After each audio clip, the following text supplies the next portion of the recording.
একটা ঘর, একটুখানি ভালোবাসা, একজন মেয়ে, নাম তার ফারিয়া। ছোটবেলা থেকেই স্বপ্ন দেখত নিজের একটা ঘর হবে, স্বামী থাকবে পাশে, থাকবে ভালোবাসা, থাকবে নিরাপত্তা। সব স্বপ্ন এক এক করে পূরণ হচ্ছিল। ফারিয়ার বিয়ে হয় এক ভদ্র, শান্ত ও চুপচাপ স্বভাবের ছেলের সঙ্গে, নাম হাসান। হাসানকে দেখে ফারিয়ার মনে হয়েছিল এই মানুষটার চোখে আছে ভরসা, আছে একটা নির্ভরতার ছোঁয়া। বিয়ের প্রথম কিছুদিন সবকিছুই ছিল স্বপ্নের মতো। সকালে হাসানের মুখ দেখে দিন শুরু হতো, রাতে তার কাঁধে মাথা রেখে ঘুমিয়ে পড়ত ফারিয়া। বাড়িতে সবাই ফারিয়াকে পছন্দ করত, হাসানও যথেষ্ট খেয়াল রাখত তাকে। কিন্তু বিয়ের 1 বছর না যেতেই বদলে গেল দৃশ্যপট। হাসান আগের মতো আর সময় দিত না, ঘরে ফিরত দেরিতে, ফোনে লুকিয়ে কথা বলতো, চোখে চোখ রেখে কথা বলার জায়গায় থাকতো অজানা কিছু গোপনতা। ফারিয়া কিছুটা আঁচ করতে পেরেছিল, কিন্তু বিশ্বাস করতে মন চাইত না। ভেবেছিল হয়তো কাজের চাপে এমনটা হচ্ছে, হয়তো কিছুদিন পর আবার আগের মতো সব ঠিক হয়ে যাবে। কিন্তু সব ভুল ভেঙে চুরমার হয়ে গেল সেদিন, যেদিন ফারিয়া শুনল হাসান বিয়ে করেছে আরেকজনকে, নাম সামিরা। একদম নতুন, সাজানো, গুছানো, সুন্দর আর পরিপাটি।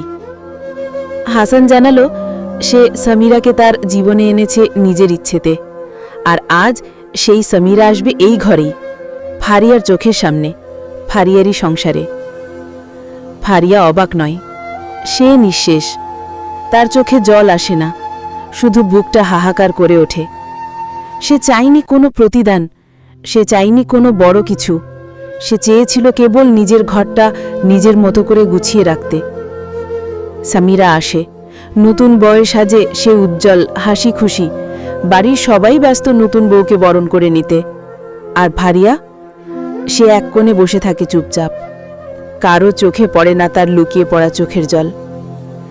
দিন যেতে থাকে। হাসান এখন সময় কাটায় সামিরার সঙ্গে। সামিরার পছন্দ, সামিরার খাবার, সামিরার কথা, সব কিছুতে এখন হাসানের ব্যস্ততা। আর ফারিয়া, সে সকালে উঠে সংসার সামলায়, রান্না করে, আবার নিজেই একা খায়। তার কথা কেউ আর শোনে না, তার দুঃখ বোঝে না কেউ। সে শুধু তাকিয়ে দেখে তার স্বপ্ন ভেঙে গেছে, তার ভালোবাসা এখন ভাগ হয়ে গেছে। একদিন রাতে সবাই ঘুমিয়ে পড়লে ফারিয়া নিজের রুমে বসে একটি চিঠি লেখে। হাসান, আমি জানি তুমি এখন সুখে আছো। আমি কষ্ট পেয়েছি, কিন্তু কারো কাছে অভিযোগ রাখিনি। আমি শুধু ভালোবেসেছিলাম, আমার কপালে ছিল না। আমি যাচ্ছি, হয়তো নতুন কোথাও, নতুন আশায়। আমার জন্য দোয়া করো। সকালে সবাই খুঁজে পায় ফারিয়াকে, তাকে আর পাওয়া যায় না। সে চলে গেছে চিরতরে, কারো কিছু না বলে, কারো দিকে না তাকিয়ে। এখন এই ঘরে হাসান আছে, সামিরা আছে, থাকছে আলো ঝলমলে সাজ। কিন্তু এই ঘরে যে ভালোবাসা ছিল এক সময়, সেই ভালোবাসা নেই। এই ঘরে এখন শুধুই এক সতীনের ঘর। একটা মেয়ে যে চায়নি তার স্বামীর ভাগ দিতে, শেষমেশ সে ছেড়েই দিল সব, ভালোবেসেই দিল। বন্ধুরা, এই গল্পটা হয়তো গল্পই, কিন্তু এর মতো কষ্ট কত মেয়ের জীবনে প্রতিদিন সত্যি হয়ে ফিরে আসে।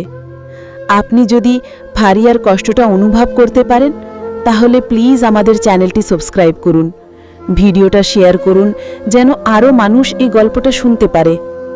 আমাদের পেজেও যুক্ত থাকুন, যেখানে আমরা শেয়ার করি জীবনের না বলা গল্পগুলো।